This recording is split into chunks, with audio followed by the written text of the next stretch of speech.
Sallallahu ala Muhammad. Sallallahu alaihi wasallam. Sallallahu ala Muhammad. Sallallahu alaihi wasallam.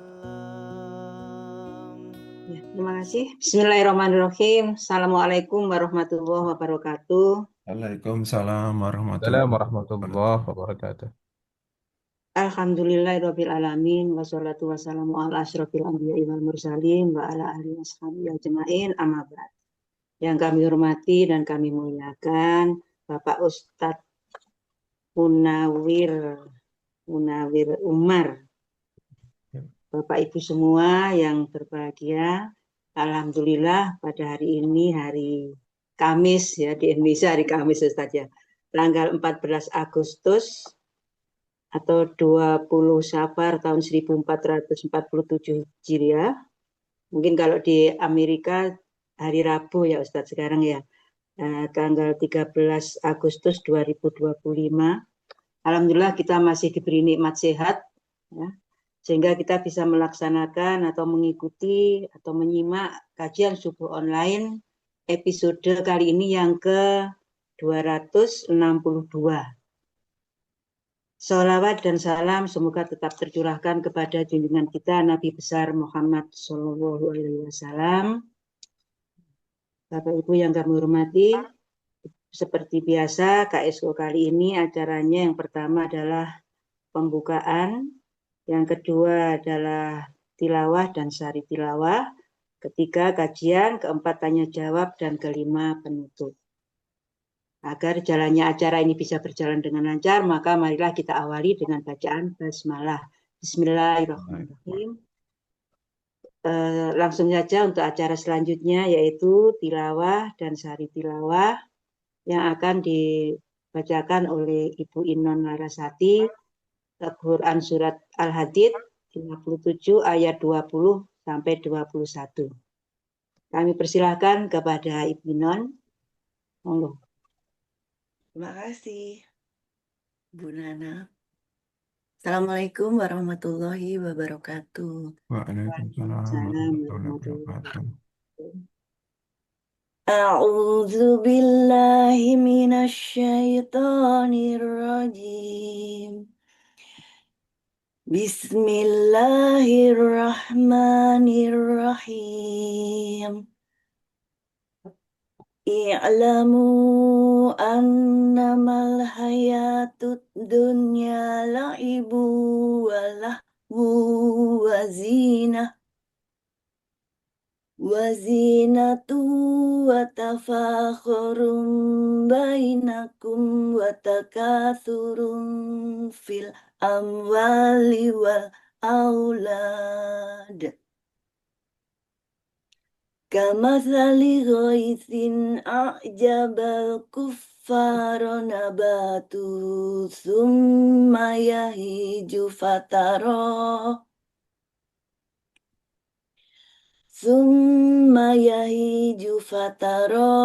musfarran thumma yakunu hutama. Wa fil akhirati adabun syadidu wa maghfiratun minallahi wa ridwan. Wa mal hayatud dunya illa mata'ul ghurur. Sabiqu ila maghfiratin mir rabbikum wa jannatin ardoha ka ardis samai wal ardi uiddat lilladzina amanu. Uiddat lilladzina amanu billahi wa rusulih Dzalika fadlullahi yu'tihi man yasha. Wallahu dzul fadlil azim. Sadaqallahul azim. Dengan menyebut nama Allah yang Maha Pengasih lagi Maha Penyayang. Ketahuilah, sesungguhnya kehidupan dunia itu hanyalah permainan dan senda gurauan, perhiasan, dan saling berbangga di antara kamu, serta berlomba dalam kekayaan dan anak keturunan, seperti hujan yang tanam-tanamannya mengagumkan para petani. Kemudian tanaman itu menjadi kering, dan kamu lihat warnanya kuning, kemudian menjadi hancur. Dan di akhirat nanti ada azab yang keras dan ampunan dari Allah serta keridhoannya. Dan kehidupan dunia tidak lain hanyalah kesenangan yang palsu. Berlomba-lombalah kamu untuk mendapatkan ampunan dari Tuhanmu dan surga yang luasnya seluas langit dan bumi, yang disediakan bagi orang-orang yang beriman kepada Allah dan Rasul-Rasulnya. Itulah karunia Allah yang diberikan kepada siapa yang Dia kehendaki. Dan Allah mempunyai karunia yang besar. Maha benar Allah dengan segala firman-Nya. Wassalamualaikum warahmatullahi wabarakatuh. Waalaikumsalam. Waalaikumsalam warahmatullahi wabarakatuh. Masya Allah, Ibu Non, terima kasih. Alhamdulillah. Ya, semoga yang membaca maupun yang menyimak mendapatkan pahala dari Allah Subhanahu wa Ta'ala. Amin, amin, amin, ya rabbal alamin. Selanjutnya mari kita ikuti kajian yang akan disampaikan oleh Ustadz Munawir dengan tema manusia gagal di dunia dan di akhirat. Bapak Ibu, Ustadz Munawir Al-Umar ini adalah Imam Masjid Al-Hikmah, Queen, New York, Amerika Serikat, dan beliau juga kandidat Doktor Ilmu Tafsir di IGWJ Jakarta. Ya. Kepada Ustadz Munawir kami persilahkan, monggo Ustadz.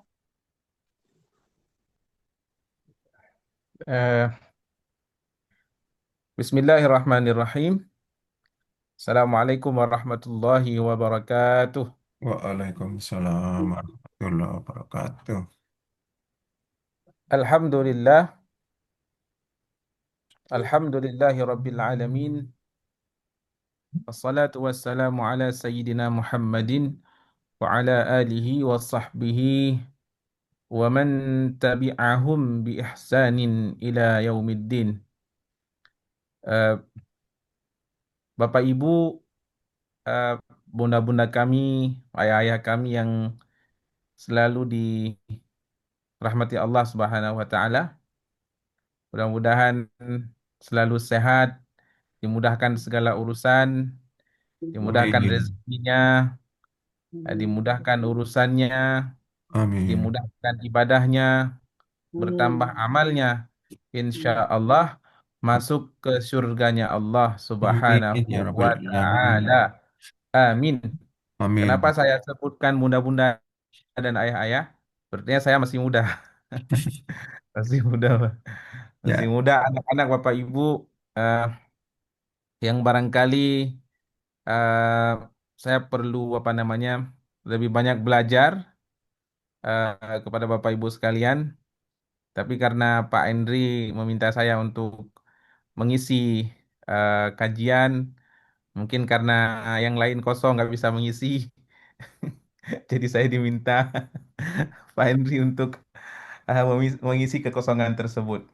Ya. Maka Bapak Ibu sekalian yang dimuliakan Allah Subhanahu Wa Taala, eh, saya eh, mengambil tema untuk kajian kita hari ini adalah manusia yang gagal, manusia gagal di dunia maupun di akhirat. Eh, Sebagaimana mungkin kita mengerti bersama Bapak Ibu sekalian yang dimuliakan Allah Subhanahu wa taala. Manusia itu eh, adalah makhluk yang diciptakan Allah Subhanahu wa taala sebagai makhluk yang sangat sempurna. Laqad khalaqnal insana fi ahsani taqwim. Gitu kan kata Allah. Jadi manusia itu diciptakan Allah dengan apa namanya dengan sangat sempurna yang tidak dimiliki oleh makhluk-makhluk lain yang ada di dunia ini. Imma itu ada kala itu adalah binatang, hewan, ada kala itu malaikat, bahkan juga iblis ataupun makhluk-makhluk lain yang tidak kita ketahui. Bagi itu makhluk yang ah, apa namanya sifatnya hidup di pandangan mata ataupun tidak hidup menurut pandangan kita, yang sejatinya mereka itu semua hidup pada dasarnya. Nah, maka manusia ini diposisikan oleh Allah Subhanahu wa taala sebagai makhluk yang paling mulia, yang paling sempurna di sisi Allah Subhanahu wa taala. Apa yang menyebabkan manusia itu sempurna, Bapak Ibu sekalian? Mungkin barangkali banyak disampaikan oleh para guru-guru kita yang telah menyampaikan kajian di KSO ini. Manusia dianggap sebagai makhluk sempurna itu karena manusia itu dianugerahi dua hal yang tidak dimiliki orang-orang lain, yang tidak dimiliki makhluk-makhluk lain, yaitu dianugerahi akal, dianugerahi pikiran, dan pula dianugerahi nafsu. Dan bahkan satu lagi, manusia itu dianugerahi hati. Nah, bisa ditambahkan. Maka maka maka bisa bisa kita sebutkan manusia itu diberikan Allah diberikan eh, anugerah oleh Allah Subhanahu wa taala itu berupa akal, hati dan nafsu. Nah, maka maka ketika akal ini ketika akal ini cenderung mengikuti hawa nafsu, maka manusia akan celaka dan jauh daripada Allah Subhanahu wa taala. Dan ketika manusia ini mengikuti apa kata hatinya, maka manusia akan selamat dan akan bertemu Allah Subhanahu wa taala. Maka Bapak Ibu sekalian yang dimuliakan Allah Subhanahu wa taala, bagi kita yang hidup di dunia, kita yang sudah hidup di dunia ini adalah orang-orang hamba-hamba Allah yang sangat beruntung. Dan betapa banyak calon-calon betapa banyak calon-calon embrio-embrio yang kalah dengan embrio kita hari ini. Nah, yang kalah ketika apa namanya ke calon-calon bayi, calon-calon manusia yang lain kalah dengan kita sehingga kita yang dipilih untuk eh, lahir ke dunia dengan mengemban amanah-amanah Allah, di mana kita telah berjanji kepada Allah pada waktu kita di alam sana.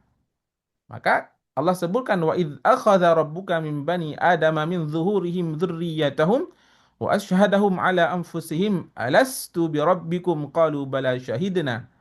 Jadi kata Allah meminta kita untuk bersaksi. Allah meminta kita untuk Allah meminta kita untuk memberikan pernyataan di hadapan Allah Subhanahu wa taala, seolah-olah Allah ingin katakan, apakah kalian sanggup apakah kalian sanggup untuk hidup di dunia dan mengemban dunia dengan segala fitnahnya, dengan segala macam apa namanya dengan segala macam eh, apa bahasanya dengan segala macam tarik ulur yang ada di dunia. Maka pada waktu itu kita bersaksi di hadapan Allah Subhanahu wa taala, syahidina, kami sanggup, bala, kata Allah. Kami sanggup ya Allah eh, untuk apa namanya? Untuk lahir ke dunia.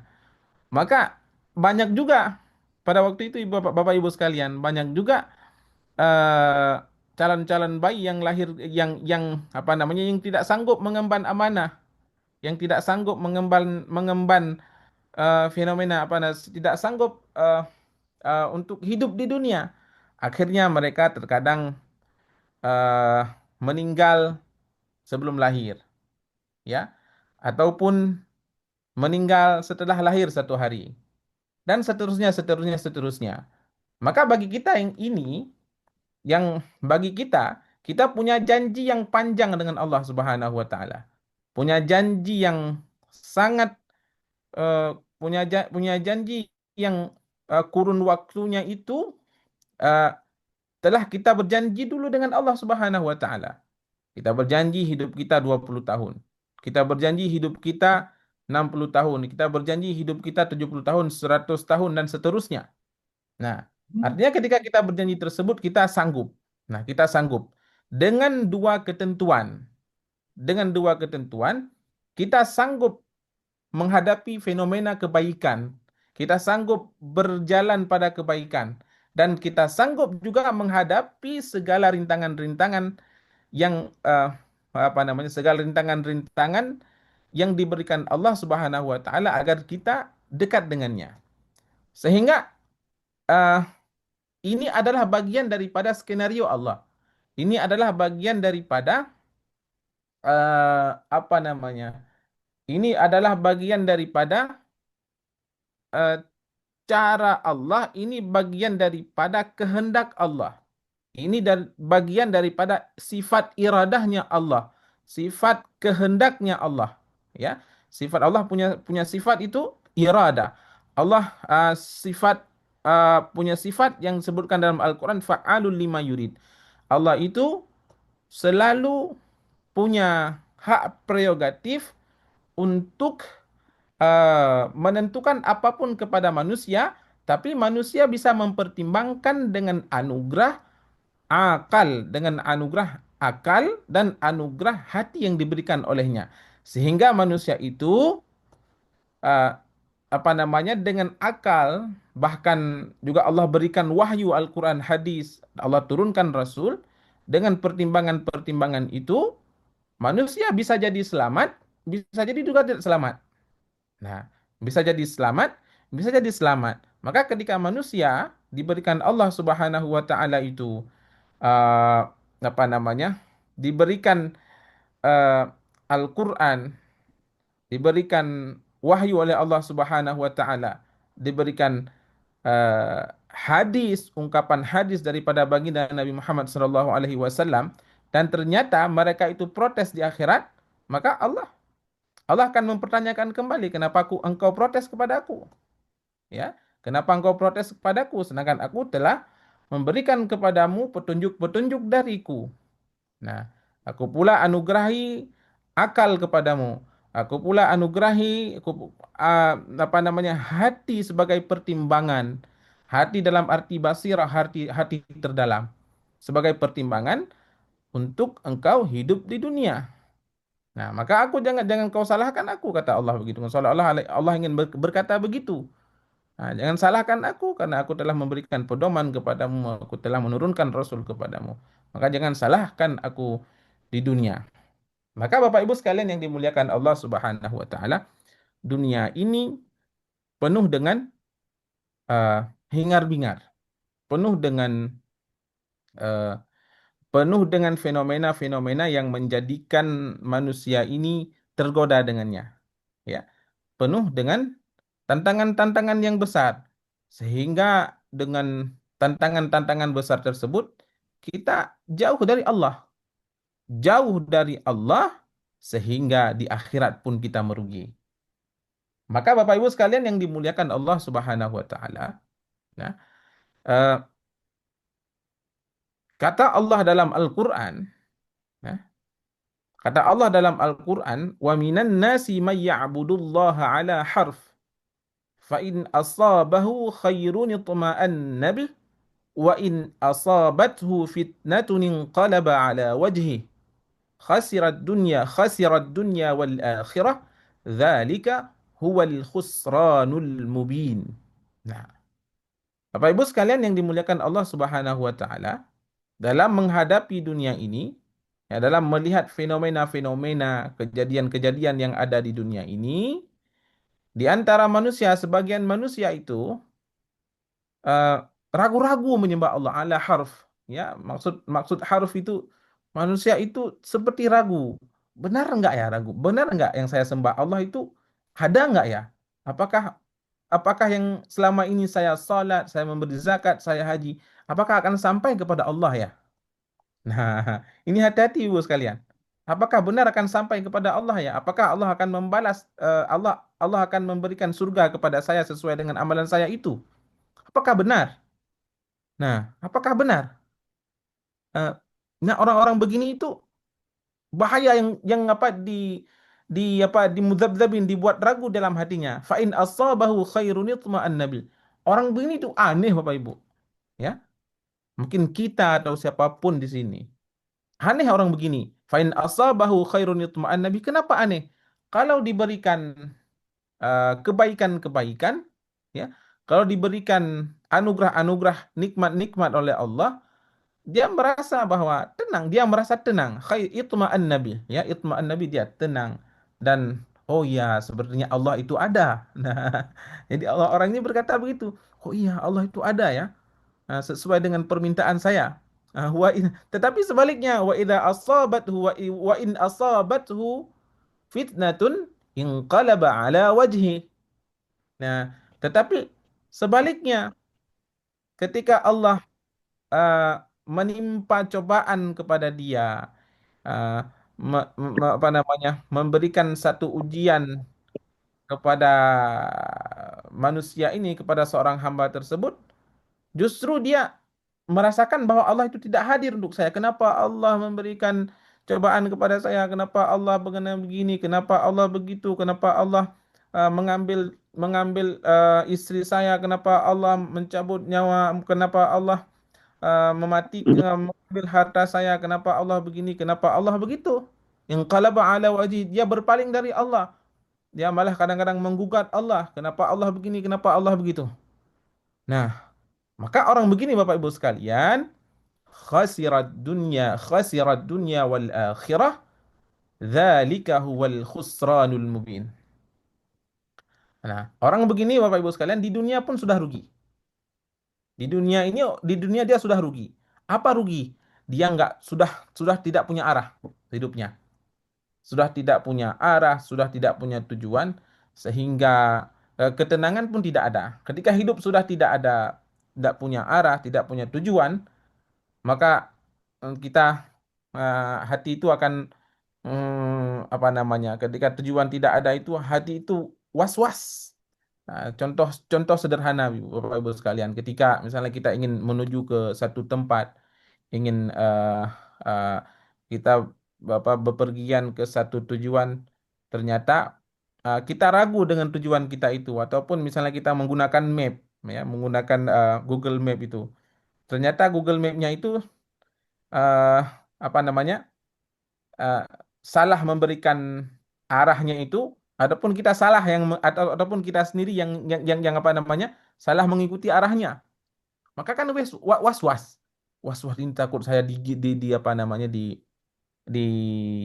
eh, apa di eh, apa di apa namanya orang, ya, saya takut dibegal dan segalanya saya takut mobil saya dicuri orang, ya kan. Jadi kalau apa namanya eh, orang yang rugi begitu, was-was. Nah, jadi orang begini sudah dinampakkan oleh Allah eh, di dunia kalau tidak berpegang pada Allah Subhanahu wa taala. Nah, sudah was-was. Ya, makin apa bahasanya? Orang begini ini itu kadang orang punya harta lebih. Allah titipkan banyak harta kepadanya. Allah titipkan banyak apa namanya perbendaharaan. Tapi justru dengan perbendaharaannya itu makin tidak tenang. Kadang orang terlihat lebih, kadang orang terlihat lebih di segi material, tetapi hutangnya pun banyak, ya, korupsinya pun banyak. Nah, ini bukti bahwa Allah itu bukan memberikan nikmat kepadanya, justru Allah memberikan istidrajun. Nah, kadang-kadang istidraj ini Bapak Ibu sekalian, itu kita tidak sadar. Nah, kata Allah itu wasanastadrijuhum min haitsu la ya'lamun. Itu banyak orang nggak sadar dengan istidraj itu. Terlena, terlena, terlena, terlena dengan dunia, dengan apa yang ia jalani di dunia, terlena. Nah, maka cara mudah membedakan antara istidrajun dan ni'matun, Bapak Ibu sekalian, nikmat itu, kalau nikmat itu apa saja yang kita apa saja, takdir apa saja yang kita takdir apa saja yang kita terima di dunia ini, baik itu takdirnya uh, apa namanya berupa uh, diberikan kelebihan harta oleh Allah Subhanahu wa taala, adapun tidak diberikan kelebihan harta oleh Allah Subhanahu wa taala, itu malah menambahkan ketakwaan kita kepada Allah. Nah, itu maksudnya. Nah, kadang-kadang nikmat itu tidak selamanya dimaknai dengan makna uh, bertambahnya harta, tetapi nikmat itu yang paling penting dimengerti oleh kita adalah nikmat itu adalah bertambahnya ibadah kita, bertambahnya iman kita kepada Allah Subhanahu wa taala. Justru sebaliknya, istidrajun itu adalah bertambahnya harta kita, bertambahnya ibadah kita. Kita salat terus, Bu. Kita salat terus. Kita salat puasa, tetapi puasa kita itu, harta kita itu, salat kita itu tidak menambah baiknya mulut kita, tidak menambah baiknya tingkah laku kita, tidak menambah baiknya hati kita, tidak menambah baiknya tangan kita, tidak menambah baiknya posisi kita dalam jabatan, dan apapun itu tidak menambah kebaikan-kebaikan. Nah, itu istidraj. Maka hati-hati Bapak Ibu. Ini harus dilatih, harus disadari oleh kita. Nah, maka istidrajun itu harus disadari. Nah, kita nggak akan sadar, kita tidak akan sadar kalau kita tidak hadir dengan acara-acara yang begini. Tidak bermulazamah, tidak apa namanya, tidak berintrospeksi diri, tidak membaca kisah-kisah para sahabat, tidak membaca Al-Quran, itu tidak akan sadar. Nah, Bapak Ibu sekalian yang dimuliakan Allah Subhanahu wa taala, begitu begitu kira-kira yang akan kita rasakan eh, apa namanya di dunia, orang-orang yang apa namanya? Saya ingin jelaskan orang-orang yang rugi di dunia, yang gagal di dunia. Sudah kelihatan, sudah kelihatan. Dan orang yang kelihatan apa namanya kebiasaan apa namanya orang yang terbiasa dengan hal-hal yang buruk di dunia, eh, mm, apa namanya salah-salah, akan mati dengan kebiasaannya itu. Ya, orang kata Rasulullah Shallallahu Alaihi Wasallam itu orang akan mati sesuai dengan kebiasaannya. Nah, orang akan mati sesuai dengan kebiasaannya. Maka Bapak Ibu sekalian jangan apa namanya selalu selalu berjalan pada jalan-jalan yang baik, pilih sahabat-sahabat baik yang baik, bukan dilarang untuk berkawan dengan orang yang tidak baik, tapi khawatirnya ketika kita berteman, bergaul dengan lingkungan yang baik dengan orang-orang yang tidak baik, kita akan terjerumus pada tempat-tempat yang tidak baik. Boleh kita berkawan dengan mereka, boleh kita bercampur dengan bergaul dengan mereka, asalkan kita bisa membawa mereka, jangan sampai kita yang dibawa oleh mereka. Nah, maka orang yang ini khasirat dunia, Bapak Ibu sekalian. Khasirat dunia dan pasti kalau matinya su'ul khatimah, khasirat dunia wal akhirah begitu. Rugi di dunia, rugi di akhirat. Maka dzalika huwal khusranul mubin, kata Allah dalam surah Al-Hajj ayat 11, itu adalah eh, rugi-rugi yang nyata. Itu orang begitu sudah rugi, sangat rugi, rugi yang nyata dinampakkan oleh Allah Subhanahu wa taala. Bapak Ibu sekalian yang dimuliakan oleh Allah Subhanahu wa taala, Al-Imam Ibnu Katsir, ya. Imam Ibnu Katsir dalam tafsir Al-Qur'anul Azim, ya. Dalam tafsir Al-Qur'anul Azim menyebutkan, nah, hati-hati. Kata Ibnu Katsir, hati-hati bahwa bila sifat ini kita miliki, khawatir kita menjadi orang yang kita dimasukkan Allah dalam kategori orang yang munafik. Orang munafik itu ibadahnya tidak ikhlas, ibadahnya untuk ingin dinampakkan kepada orang, ibadahnya untuk memperoleh apa namanya balasan-balasan pujian-pujian dari orang lain, ya. Ini ya, dan ibadahnya itu hanya untuk sifat dunia. Apapun yang dia lakukan, sedekahnya dia, ya, infaknya dia itu hanya untuk dia membangun masjid, dia membangun apa namanya lembaga-lembaga pendidikan, ya, untuk dia peroleh dunia. Misalnya ya kan, padahal kan misalnya Bapak Ibu sekalian, sekarang ini fenomena yang terjadi di kita kan, kan kita ini sering membangun lembaga-lembaga pendidikan itu, bahkan yayasan-yayasan, maaf-maaf ini, kalau Bapak Ibu punya punya yayasan atau lembaga pendidikan, mungkin sebagai sharing ya, maaf-maaf, kita sering menjadikan itu sebagai bisnis. Nah, tidak salah bisnis. Tidak, kita sering ini kita sering mengatakan begini. Kadang-kadang kan, kadang-kadang begini kita sering berkata begini. Ini sebagai eh, sebagai eh, apa namanya sebagai investasi masa tua. Ini sudah salah niat. Harusnya ini investasi akhirat saya. Begitu kan? Harus dibalik. Ini sebagai investasi akhirat saya, bukan investasi masa tua. Nah, jangan bangun sekolah, apalagi sekolah Islam, sekolah Al-Quran, sekolah IT. Ya, harus balik niatnya. Jangan jadi dunia, Bapak Ibu sekalian. Dengan jadi untuk saya mungkin ya, untuk saya dan untuk kita semua. Dengan menjadi dunia, karena akhirat yang dilakukan, karena segala sesuatu yang bentuk zahirnya akhirat, tapi diniatkan untuk dunia, maka itu jadi dunia. Maka akan bernilai dunia di sisi Allah Subhanahu wa taala dan tidak bernilai di sisi Allah Subhanahu wa taala. Begitu Bapak Ibu sekalian yang dimuliakan oleh Allah Subhanahu wa taala. Kemudian ah, orang yang rugi di akhirat tadi. Tadi sudah kita sampaikan sedikit orang yang ah, rugi di apa namanya di dunia. Ini kira-kira berapa menit lagi pendahuluan Pak Henry? Masih lama Pak Ustadz. Masih lama Pak ya? Oke, siap Pak. Emang nggak silakan. Maka sebelum sampai kita pada tahap akhirat, mungkin mudah-mudahan Bapak Ibu ini dengar semua walaupun kameranya off cam. Jadi mudah-mudahan Bapak Ibu dengar semuanya, nanti bisa ada masukan untuk saya, masukan untuk kita semua ya. Insya Allah Ah, dengar Pak Ustadz. ya, ya mudah-mudahan ini. Ya, eh, maka ada satu ungkapan populer sebelum kita masuk ke step akhirat, ke bahasan orang yang rugi di akhirat. Ya, ada ungkapan populer mungkin Bapak Ibu tahu semua. Jadi apa ungkapan tersebut? I'mal li dunyaka ka'annaka ta'ishu abadan. Wa'mal li akhiratika ka'annaka tamutu ghadan. Begitu ungkapannya. Jadi i'mal, beramallah. Kalau orang sering mengartikan begini Bapak Ibu sekalian. Bekerjalah kalian eh, di dunia seolah-olah kalian mati hidup selamanya.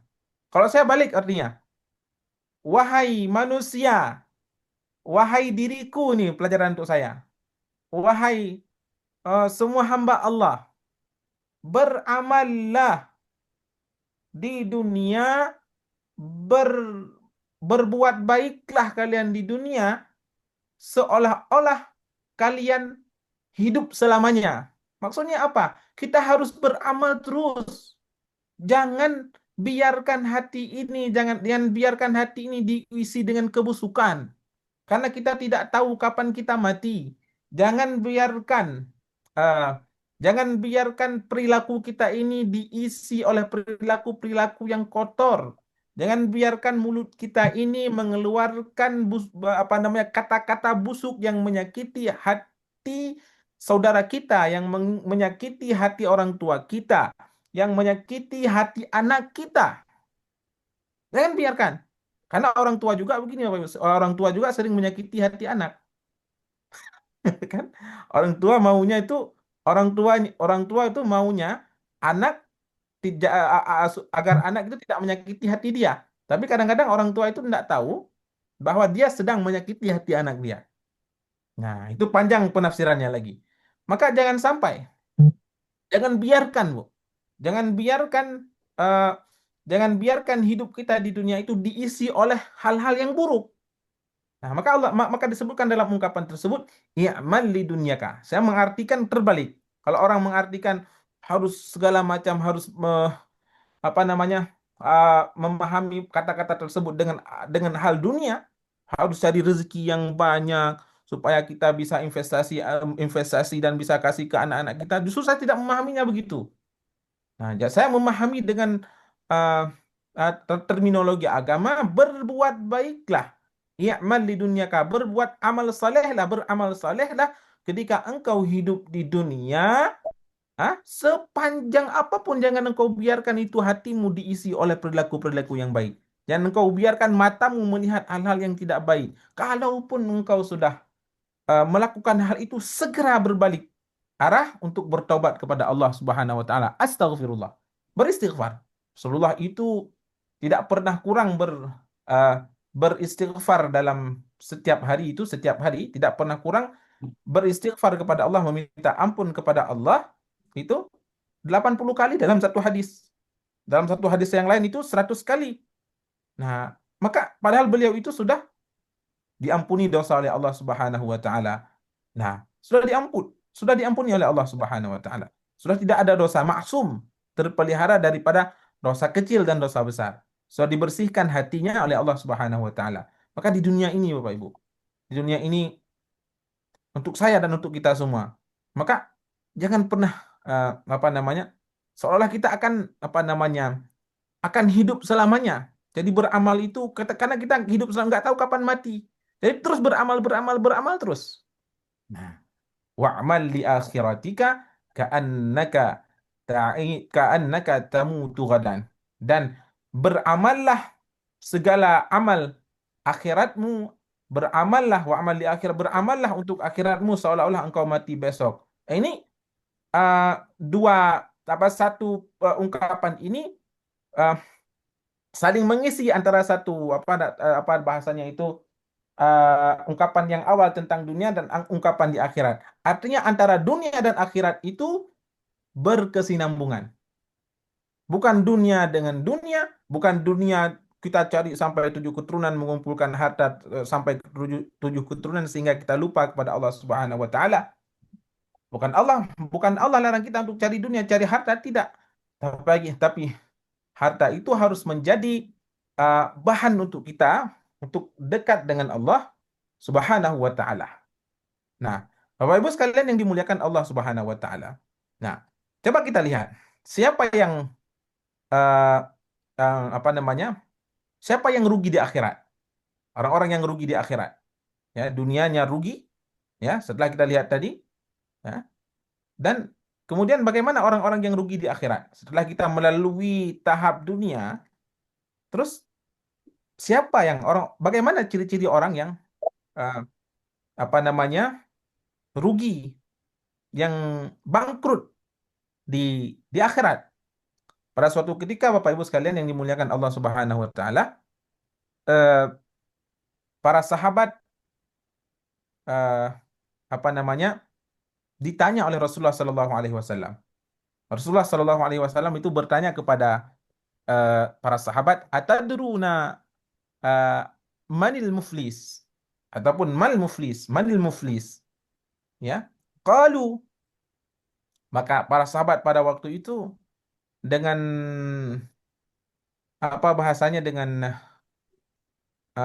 ya dengan apa namanya, eh, dengan serta-merta menjawab, qalu al muflisu fina man la dirham lahu wala mata'. Kata para sahabat, eh, orang yang rugi atau bangkrut di orang yang bangkrut itu adalah orang yang tidak memiliki eh, dirham dan harta. Orang apa artinya? Orang yang tidak memiliki uang dan tidak memiliki pula harta. Mata. Mata itu uh, sesuatu yang sifatnya kesenangan dunia. Mata itu kesenangan artinya. Artinya semuanya tidak mesti harta. Sesuatu yang membuat mata kita senang. Sesuatu yang membuat hati kita cenderung kepadanya. Yang sifatnya dunia, maka itu disebut dengan mata. Ya, faqala, kemudian Rasulullah Sallallahu Alaihi Wasallam menjawab, ya, membantah apa yang disebut oleh para sahabat itu. Faqala innal muflisa min ummati man ya'ti yaumal qiyamah bi salatin wa siyamin wa zakatin wa ya'ti qad syatama hadha wa qadhafa hadha wa akala mala hadha wa safaka dama hadha wa daraba hadha. فيعطى هذا من حسناته وهذا من حسناته فإن فنيت حسناته قبل أن يقضى ما عليه أخذ من خطاياهم فطرحت عليه ثم طرح في النار.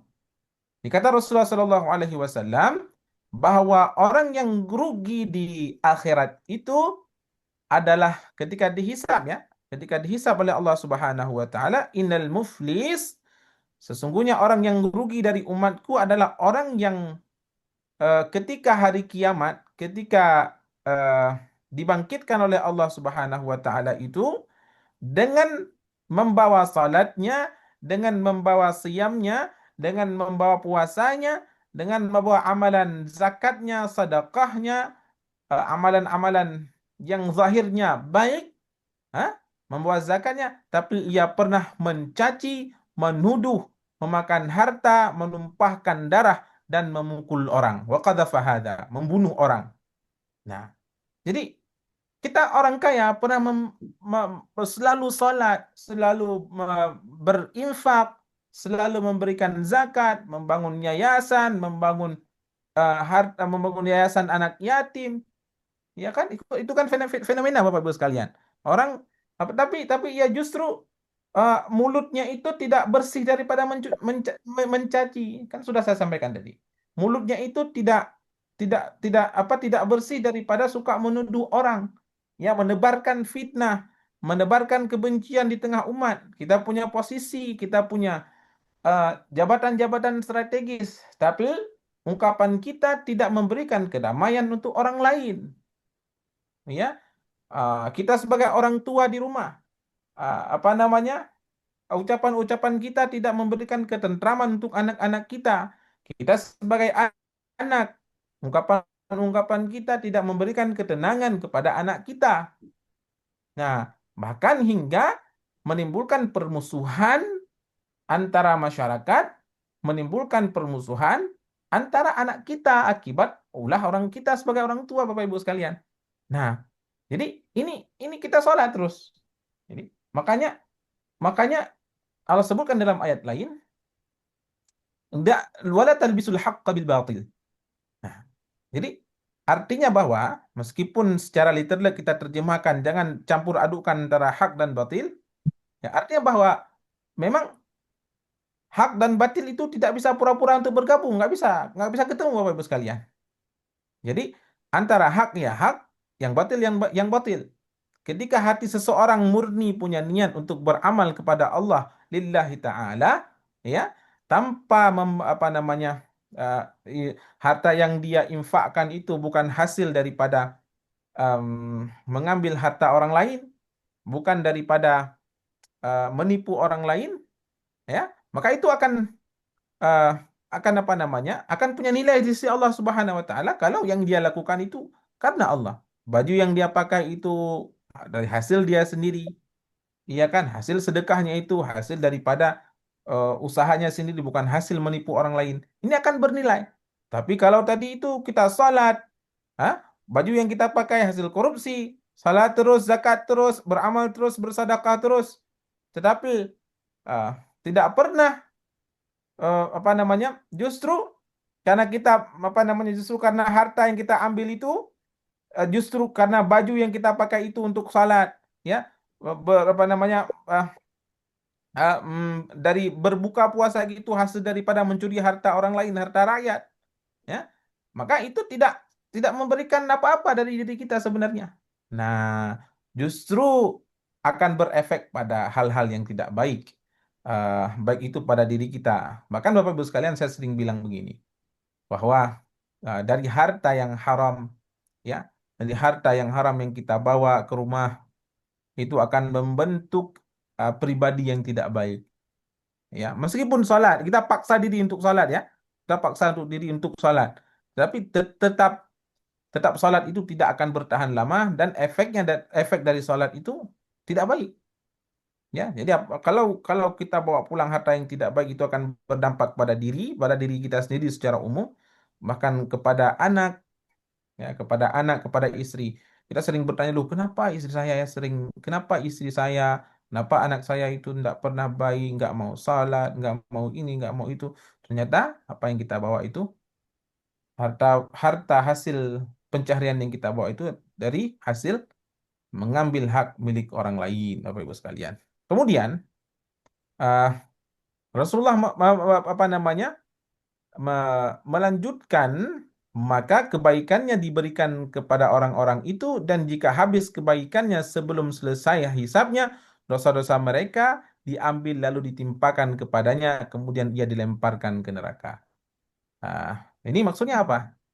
Jika kita mengadu domba orang lain, ya, maka amal kita tidak berguna. Sama dengan zong, amal kebaikan kita tidak berguna, kita em, apa namanya tidak memberikan kedamaian kita sebagai orang yang punya posisi di tengah masyarakat, tapi tidak memberikan kedamaian, membuat sesuatu yang tidak damai, tidak menenteramkan, maka maka apa saja yang kita lakukan, salat kita itu tidak akan berguna. Zong, nol, zero kalau kata orang Amerika. Nah, Bapak Ibu sekalian yang dimuliakan oleh Allah Subhanahu wa taala, satu hal juga yang perlu kita mengerti dan kita pahami bahwa eh, apa namanya, dunia ini bukan tujuan kita, ya. Uh, uh, the the world is not our purpose kalau kata orang-orang di sini. Dunia itu bukan tujuan kita, ya. Tapi tujuan kita adalah akhirat. Maka ada ada hadis yang menyebutkan dalam riwayat Imam Muslim, sebutkan bahwa ad-dunya sijunul mu'min. Dunia itu adalah penjara bagi orang-orang yang beriman. Kenapa tidak bebas? Ya kan, kita tidak bisa nafsu kita mengatakan begini, tapi kita harus lawan, harus kita paksa. Ya kan, sama dengan kita kan seperti dalam penjara, Bapak Ibu sekalian. Terus dipaksa untuk kita lawan hawa nafsu, dipaksa dan melawan hawa nafsu itu sulit. Apa seperti orang yang tinggal dalam penjara. Seperti orang yang tinggal dalam penjara stres. Stres cuma lihat tembok kiri kanan, ya kan. Kiri kanan atas bawah tembok. Nah, jeruji di depan. Tapi penjara beneran ya Bapak Ibu. Penjara beneran. Bukan penjara pura-puraan. Karena Ya, betul. akhir-akhir ini viral di media itu ada penjara pura-pura. Hmm. Penjara pura-pura. Jadi dunia sejinul mukminin. Dunia sejinul mukmin. Dunia itu adalah penjara bagi kita. Nah, maka lawan terus hawa nafsu kita, Bapak Ibu sekalian. Maka saya harus melawan nafsu kita dan kita semua. Harus kita lawan hawa nafsu kita. Jangan ikut kecenderungan mata kita yang tidak baik. Jangan cenderung mengikuti kecenderungan perut kita yang tidak baik. Jangan cenderung mengikuti mulut kita yang tidak baik. Jangan cenderung mengikuti Jangan mengikuti kecenderungan kemaluan kita kepada hal-hal yang tidak baik.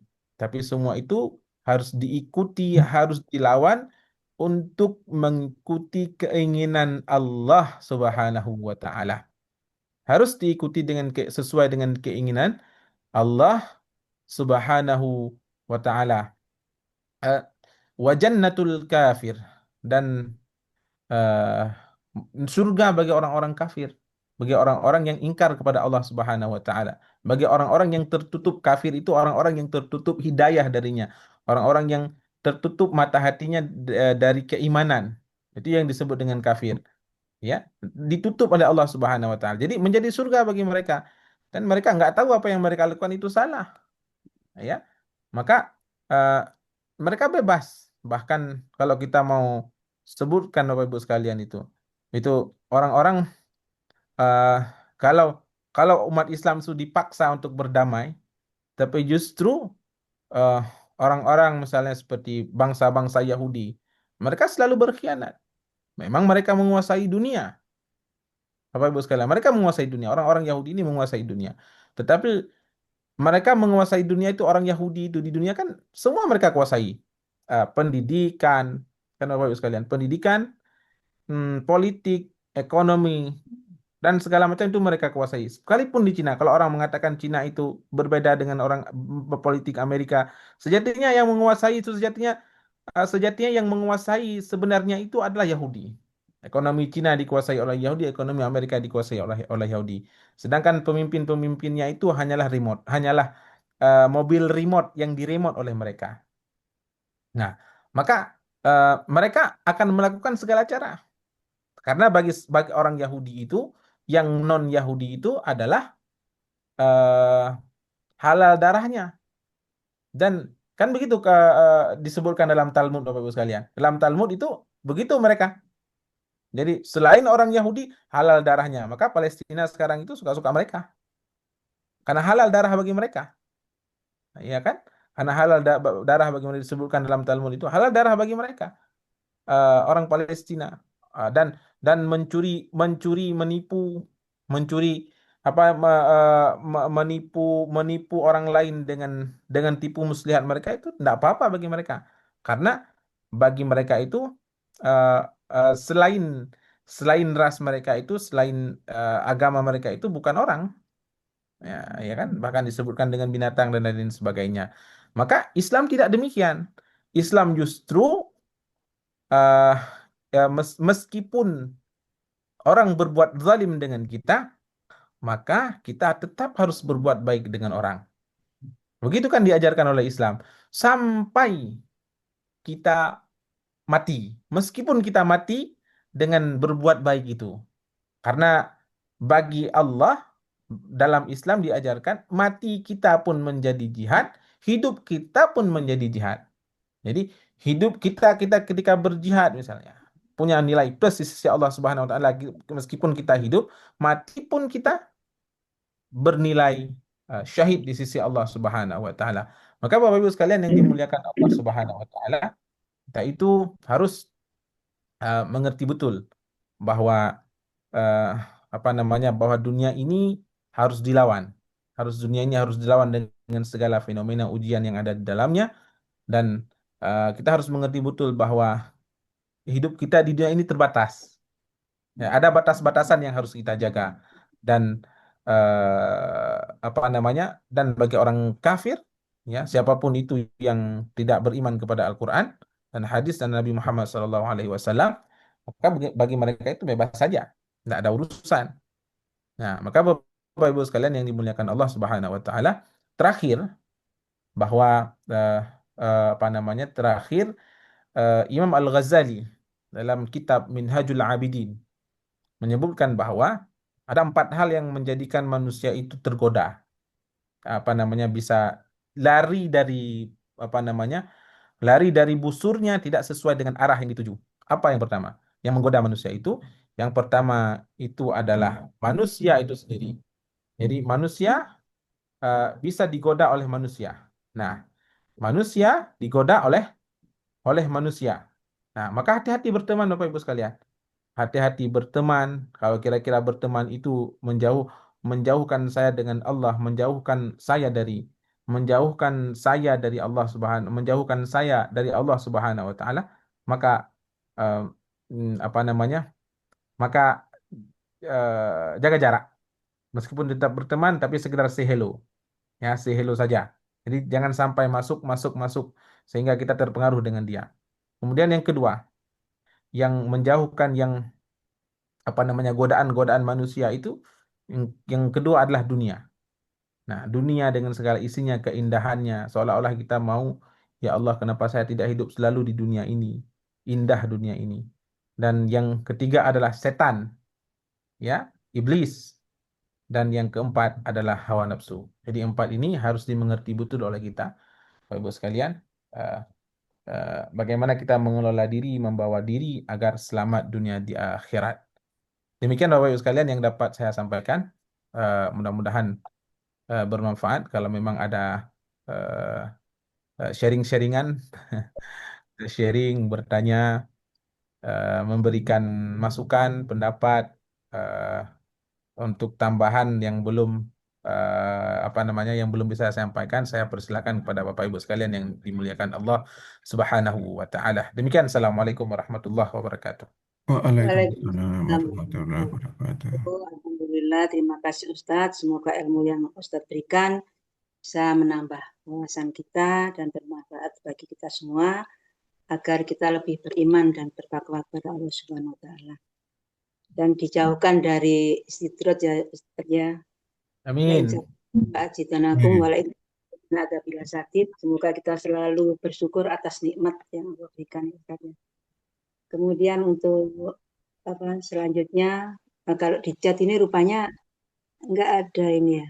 Mungkin bisa langsung ke tanya jawab Bapak Ibu, kami persilakan. Monggo kalau ingin bertanya. Alhamdulillah kita ketemu dengan Ustadz dari Amerika. Berapa tahun Ustadz di sana Ustadz juga? Saya sebenarnya pulang balik, Ibu. Oh iya Pulang iya. pergi, pulang pergi, pulang pergi. Ini apa namanya? 6 bulan saya pulang pergi gitu. Sudah 3 tahun sih, Bu. Sudah 3 tahun ya Ustadz Ya, ya. sudah tiga Ini tahun pulang kuliah, pergi. kuliah di Jakarta itu. Ya, kuliah sekarang di Jakarta di IKI, sekarang di semester 3. Saya sedang menyusun disertasi, sedang nulis disertasi, Bu, membahas tentang apa namanya? eh epistemologi Al-Quran, tentang epistemologi Barat dan Islam dan Barat, ya kan.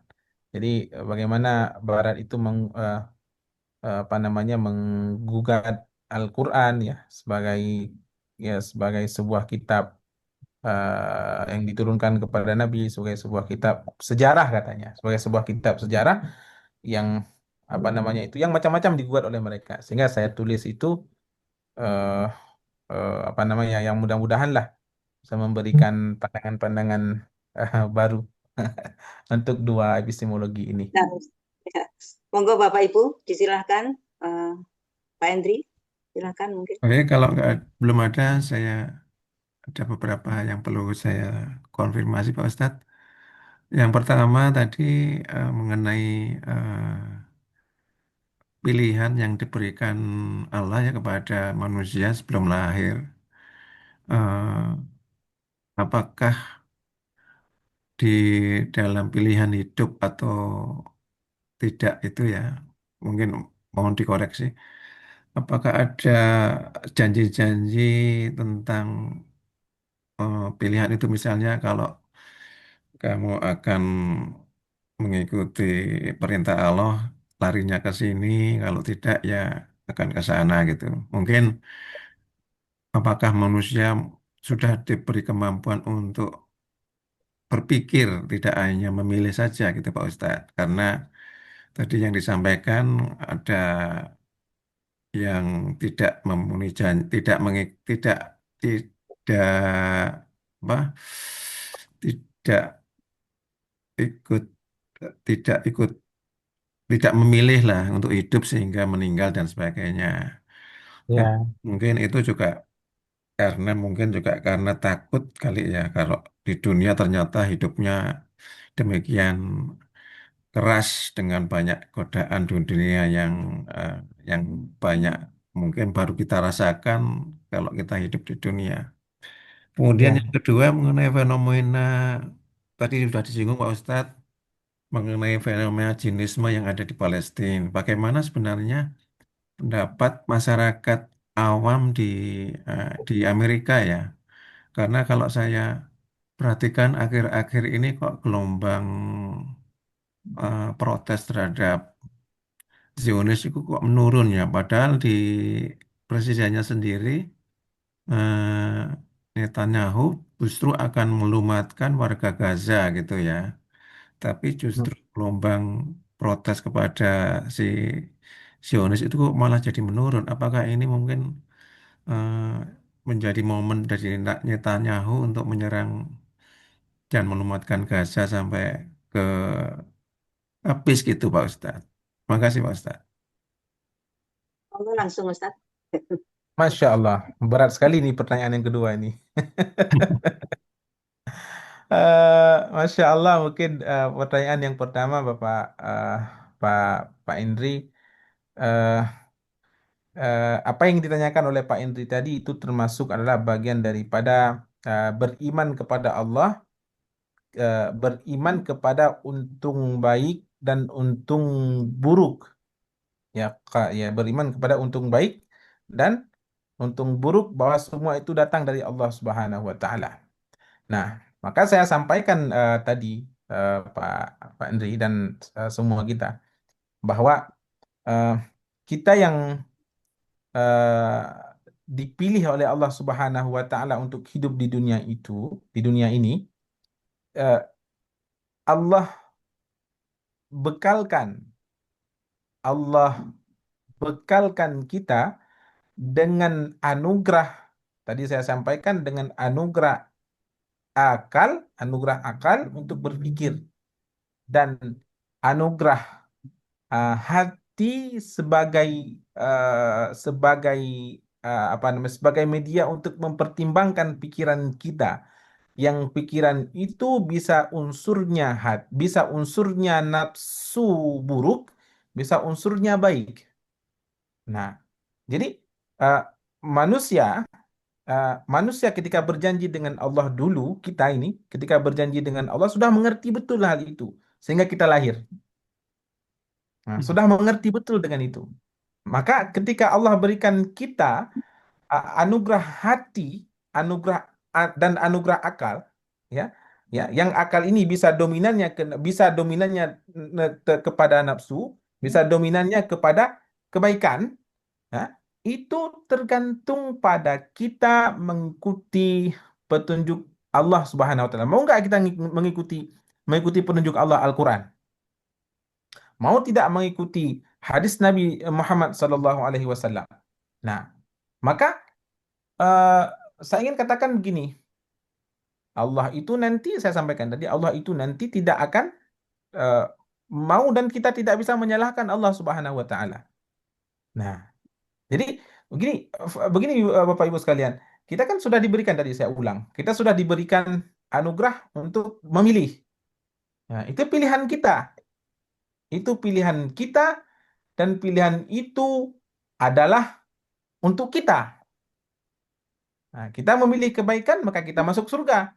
Kita memilih keburukan maka kita masuk neraka. Dan ada basirah sebagai sebagai basirah, hati paling kecil itu sebagai penimbang. Nah, sebagai penimbang, hati kecil itu tidak bisa bohong, Bapak Ibu sekalian. Hati meskipun mafia besar, cukup, dan penipu besar di dunia ini, dia akan tahu bahwa itu salah. Nah, dia akan tahu, dia akan mengerti betul bahwa apa yang dia lakukan itu benar dan apa yang dia lakukan itu salah. Maka ada hal-hal yang sifatnya standar. Ya, ada hal-hal yang sifatnya standar yang bisa diukur dengan hati basirah. Mungkin Bapak Ibu bisa ukur sendiri, mungkin Bapak Ibu yang sudah lebih tua, pengalaman lebih panjang. Jadi hati itu memang mengukur baik dan tidaknya sesuatu.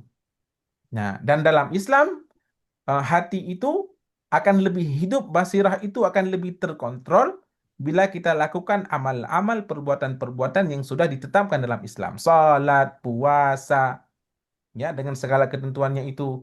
Nah, hati ini akan lebih terbimbing, akan dikontrol. Jadi ibaratnya hati ini remote nih, ya kan? Makanya Rasulullah SAW menyebutkan dalam hadisnya, uh, inna fil jasadi mudghah, ya, fa idza saluhat saluha amalu kullu, wa idza fasadat fasadal amalu kullu. Jadi apabila hati ini uh, terjaga dengan baik, dikontrol dengan baik, maka amal yang lain pun akan terkontrol dengan baik. Akan mata terkontrol, tangan terkontrol, hati terkontrol, mulut terkontrol kalau hati ini dirawat. Ya. Kalbun, meskipun nanti ada beberapa perbedaan nanti dalam makna kalbun, tapi secara umum saya ingin sampaikan bahwa hati ini adalah penimbang. Hati ini adalah penimbang kita dan tergantung pada amalan kita. Bahkan tergantung pula pada apa yang kita makan. Hasil Hmm. yang kita makan tadi, hasil halal atau hasil haram. Nah, maka hati ini akan membentuk sesuai dengan apa yang kita makan. Nah, jadi dipompa kepada seluruh tubuh, dibimbing. Hati ini pembimbing bahasanya. Pembimbing kita, Bapak Ibu sekalian. Jadi, eh, apa namanya? Dalam hadis yang lain, Rasulullah menyatakan wa istafti qalbak. Jadi, Rasulullah itu mengajarkan kepada kita minta fatwa kepada hati. Hmm. Kan? Ya, Segala betul. sesuatu itu diminta fatwa kepada hati. Ya kan, Bapak Ibu? Jadi Hmm. hati itu jadi apa bahasanya? Jadi komandonya, jadi apa bahasanya kalau jadi pilotnya. Nah, jadi pengarah ataupun jadi pengarah di bandaranya. Nah, jadi apa kalau di kereta Pak? Jadi eh, kalau di kereta apa namanya yang bawa kereta itu? Masinis. Eh, Masinis, ya, masinis. ya jadi masinis. Ya, jadi masinisnya atau lokomotif di depannya itu. Apa namanya? Kereta yang di depannya itu. Jadi hati itu begitu, penggerak. Jadi Hmm. kalau kalau lokomotif depannya ya, kalau mesin depannya itu nggak benar, ya pasti gerbong di belakang yang lain ya selesai, mati semua. Nah, Hmm. maka hati ini, Bu sekalian, maka hati ini harus dikontrol, diisi dengan makanan-makanan yang baik ya, baik itu makanan yang sifatnya zahir ya dari apa namanya dari harta yang baik, penghasilan yang baik dan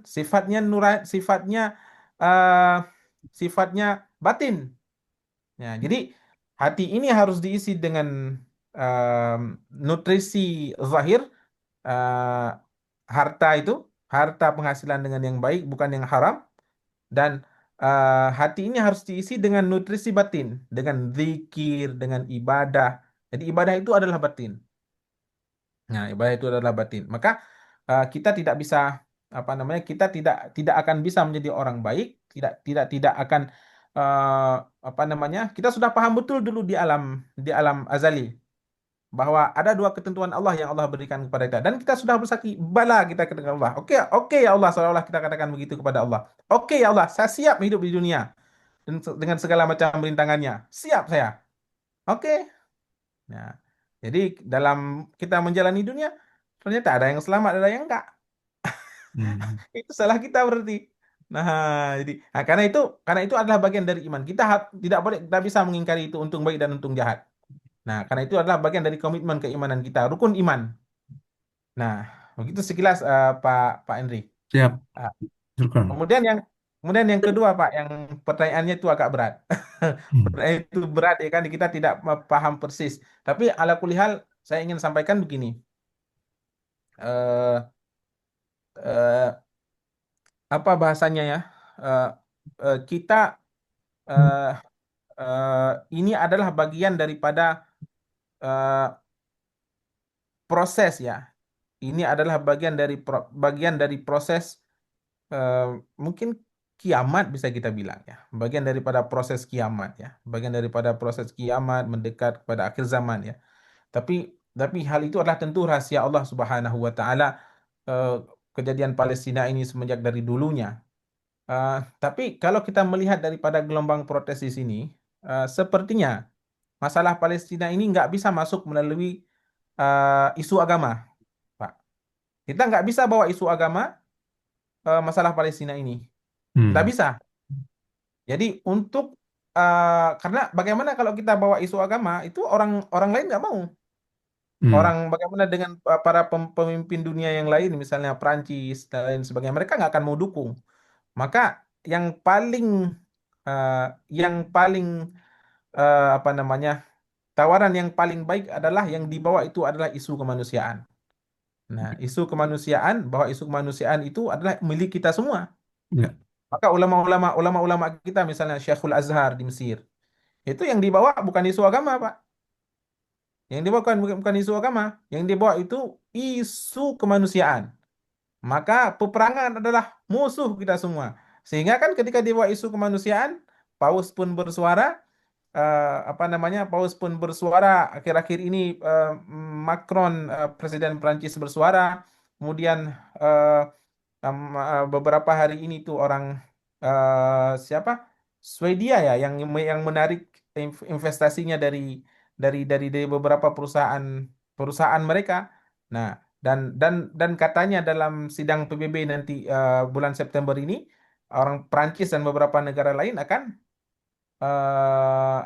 mendukung Palestina. Nah, memang agak rumit dan sulit kalau kalau kita masuk. Bagaimana kita kan seolah-olah tidak sabar kenapa saudara kita itu dibunuh segala macam, anak-anak yang kelaparan itu kan sedih. Saya sedih. Maka saya Pak itu saya orang paling paling susah posting-posting masalah itu. Saya jarang posting masalah Palestina itu karena nggak ada guna kita posting, Pak. Nggak ada guna. Kita mau posting mm, sebanyak-banyaknya pun nggak ada guna. Karena hari ini itu eh, eh, apa ya, sulit saya jelaskan. Eh, Hari ini itu isu Palestina itu harus di internal kita umat Islam itu sebenarnya harus selesaikan dulu internal umat Islam. Kita jangan Islam itu jangan mau dipecah belah, ya kan? Jangan sedikit-sedikit dipancing kita sudah terpecah belah, apa namanya, baik itu antar sesama, apa namanya, kalau kita di Indonesia antara organisasi organisasi ini bilang ini, organisasi bilang itu ke organisasi yang lain, ya, aliran alir bahkan sementara hilangkan dulu masalah masalah sekte-sekte itu. Nah, saya sering bilang begitu. Jadi masalah sekte itu tuh mau Syiah dia, mau Salafi dia, mau inikah dia mau. Jadi hilangkan dulu. Selama Palestina dia mendukung Palestina, eh, apa namanya, bersuara untuk kemanusiaan, untuk Palestina, ayo kita bersatu. Nah, jadi jangan jangan jangan masalah ini sebut jangan dulu. Nah, nanti kita nggak tahu apa politik apa yang dimainkan di belakang, pasti kita nggak tahu. Tapi yang penting kita bersuara atas nama kemanusiaan. Nah, pertama karena itu adalah saudara kita seagama, yang kedua saudara kita karena dia juga manusia hamba Allah Subhanahu wa taala. Nah, dan saya kira ada proses Bapak Ibu. Ada proses daripada dulu-dulu. Kan? Kalau dulu misalnya pemimpin dunia itu masih keras hatinya, sekarang itu saya lihat ada reaksi yang baik eh, dari pemimpin-pemimpin dunia yang non-muslim, ya kan? Macron bersuara. Yang mudah-mudahan mudah-mudahan benar. Mudah-mudahan dia akan veto nanti, apa namanya? Dia akan bersuara di sidang PBB benar-benar sesuai dengan ucapan dia. Begitu juga banyak investasi-investasi yang ditarik seperti apa Swedia tadi dan beberapa negara yang lain yang sudah mulai bersuara. Jadi isu yang kita bawa itu isu kemanusiaan. Kalau berdebat itu berdebat isu kemanusiaan. Tapi kalau berdebat atas nama isu agama, itu kita akan terus bertentangan, Pak. Nggak ketemu. Nggak akan pernah ketemu. Karena orang pasti akan bilang bahwa agamanya paling benar. Jadi bawa isu manusia, isu kemanusiaan. Kak, mudah-mudahan kita doakan eh, saudara kita di Palestina apa namanya diringankan bebannya. Karena bagi orang Palestina itu mati itu surga, hidup pun surga. Saya mudah itu. Jadi mati mereka juga surga, hidup mereka pun penuh dengan surga. Jadi nikmat bagi mereka itu. Jadi kalau saya mereka melihat kan begini Bu, kata kata Allah dalam Al-Qur'an, eh wala taqulu lima yuqtalu fi sabilillah bal ahya'u apa namanya? Orang mukmin dan orang muslim itu yang berjihad di jalan Allah Subhanahu wa taala, hidupnya pun menjadi rahmat, menjadi nikmat, matinya pun menjadi nikmat. Maka saya tidak khawatir, ya kan? Tapi tentu sebagai manusia kita prihatin. Tentu sebagai manusia bahkan seagama itu sangat prihatin. Maka kita di internal umat Islam perbaiki diri. Perbaiki diri, jangan diadu domba sesama sesama umat Islam, apalagi di media sosial sekarang dengan dengan segala macam eh buzzer-buzzer yang ada di media itu kan, buzzer di mereka kontrol media sosial kan, yang mengontrol media itu kan Yahudi. Nah, mereka tahu pergerakan bagaimana perkembangan isu di dunia. Jadi yang paling penting sekarang itu umat Islam bersatu. Atas nama Islam, selama dia mengatakan dirinya Islam, mau inikah aliran itukah, dia saudaraku. Nah, kalau kalau itu belum selesai, Bapak Ibu sekalian, kalau itu belum selesai, itu nggak bakalan bisa kita.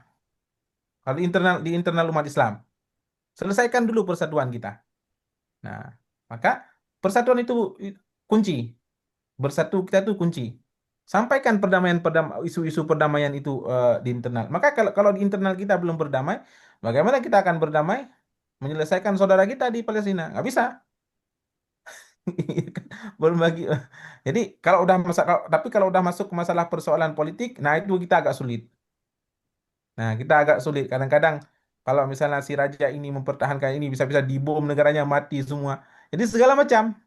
Jadi hal-hal kepentingan politik yang nggak bisa kita baca dengan lahir, maka paling penting adalah perbaiki diri, banyak berdoa, ya, kunut nazilah dan lain sebagainya dalam sholat. Maka insya Allah akan membantu saudara-saudara kita di Palestina. Demikian Pak Andri yang bisa saya sampaikan. Terima kasih, Ustadz. Ya Pak Indri ya, saya kira sudah sangat jelas. Mungkin Bapak ingin ada yang ingin disampaikan.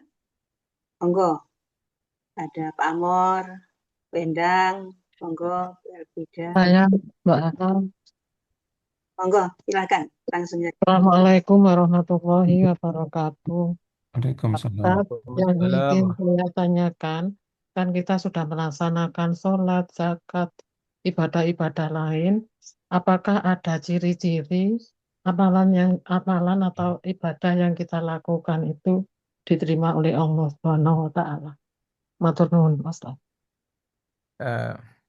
Amal yang diterima, salat yang diterima oleh Allah Subhanahu wa taala, sedekah yang diterima oleh Allah Subhanahu wa taala, zakat yang diterima Allah Subhanahu wa taala, haji yang diterima Allah Subhanahu wa taala, puasa yang diterima Allah Subhanahu wa taala, dan semua amal yang diterima Allah Subhanahu wa taala terlihat dari perilaku kita. Nah, paling mudah, Bu. Terlihat dari perilaku dan tingkah kita. Ucapan kita baik. Setelah pulang haji, tidak lagi riba. Setelah pulang haji, enggak lagi menyebar fitnah. Setelah pulang haji, tidak lagi eh, tidak lagi ngobrol sana, ngobrol sini, ya kan? Ngerumpi sana, ngerumpi sini kalau ibu-ibu. Menebar fitnah sana, menebar fitnah sini. Jadi itu paling paling paling paling gampang, Bu. Paling gampang. Jadi salat yang kita lakukan sudah benar, maka itu tercermin dari perilaku kita.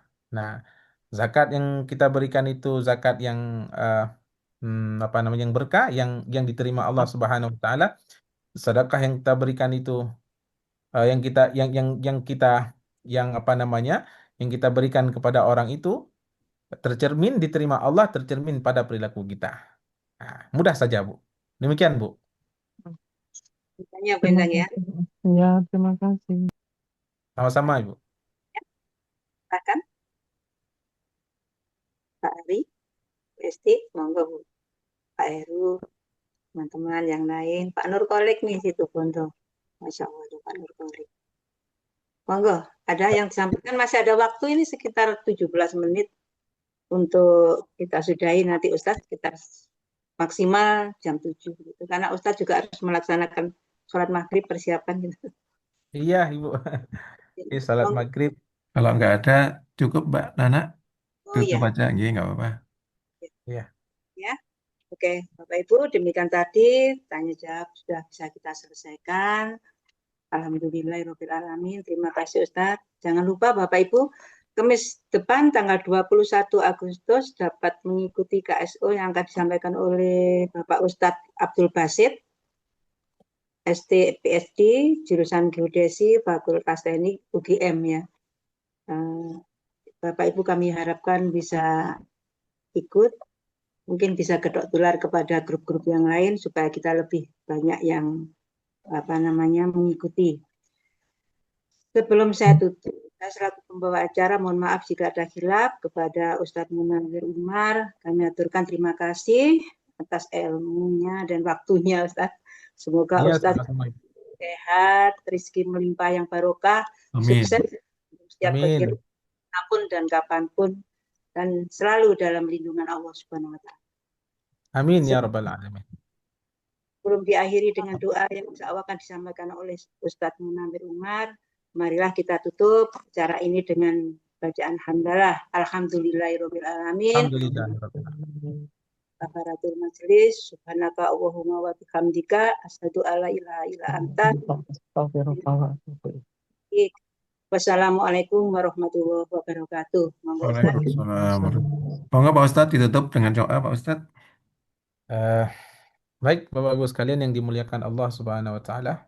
Mari kita berdoa kepada Allah Subhanahu wa taala agar setelah kajian kita ini minimal ada sedikit perubahan dari hidup kita. Amin. Ada sedikit oleh-oleh bagi hati kita, sehingga kita tidak rugi duduk 1 jam, 1 jam setengah dalam kajian ini, tidak rugi, ya, tidak menjadi muflis yang disebutkan oleh baginda Nabi dalam hadis tadi. Dan kita paling tidak bisa dekat 1 jengkal, lebih 1 jengkal kepada Allah Subhanahu wa taala, insyaallah. A'udzu billahi minasyaitonir rajim. Bismillahirrahmanirrahim. Alhamdulillahi rabbil alamin. Amin. Hamdan yuwafi ni'amahu wa yukafi'u mazidah. Amin. Ya Rabbana lakal hamdu kama yanbaghi li jalali wajhikal karim wa 'azimi sultanik. Allahumma salli wa sallim wa barik ala sayyidina Muhammadin Amin. wa ala alihi wa sahbihi ajma'in. Allahumma ighfir lana dhunubana wa dhunuba walidayna warhamhum kama rabbawna shighara. Ya Allah, ampunkanlah dosa kami, dosa yang kami sengaja dan tak yang kami sengaja. Ya Allah, ampunkanlah dosa kedua orang tua kami yang telah pergi dan masih ada, dan ampunkanlah dosa istri-istri kami, dan ampunkanlah dosa istri kami dan anak-anak kami. Amin. Dan ampunkanlah juga dosa kedua orang tua kami, sebagaimana telah mereka mendidik kami dan mengayomi kami dari semenjak kami kecil. Amin. Allahumma arhamna bil Qur'an waj'alhu lana imaman wa nuran wa hudan wa rahmah. Allahumma dhakkirna minhu ma nasina wa 'allimna minhu ma jahilna warzuqna tilawatahu ana al-laili wa atrafan nahar waj'alhu lana hujjatan ya rabbal alamin. Ya Allah, jadikanlah Al-Quran itu sebagai pedoman hidup kami, dan jadikanlah Al-Quran sebagai hujjah bagi kami, dan jadikanlah Al-Quran sebagai cahaya hidup kami. Waj'alhu lana hujjatan ya rabbal alamin. Apapun yang terjadi di dunia ini, ya Allah, jadikanlah Al-Quran sebagai patron hidup kami dan tempat kami kembali kepada Al-Quran. Ya Allah, ya Arhamar Rahimin, Rabbana atina fid dunya hasanah, fil akhirati hasanah wa qina azaban nar. Sallallahu ala sayyidina Muhammadin wa ala alihi wa sahbihi wa sallama tasliman katsira. Walhamdulillahi rabbil alamin. Wassalamualaikum warahmatullahi wabarakatuh.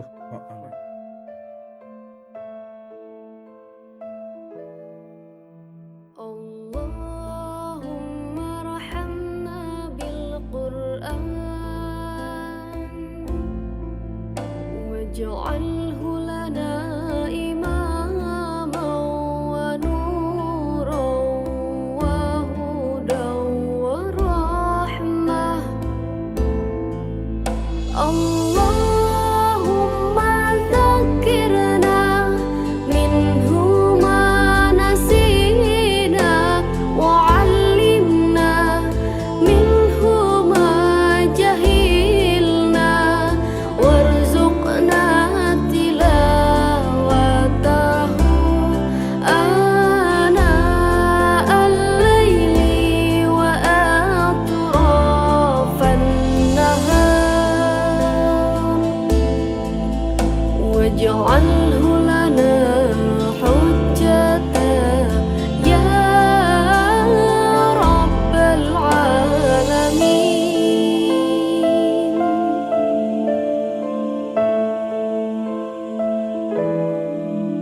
Allahumma arhamna bil Qur'an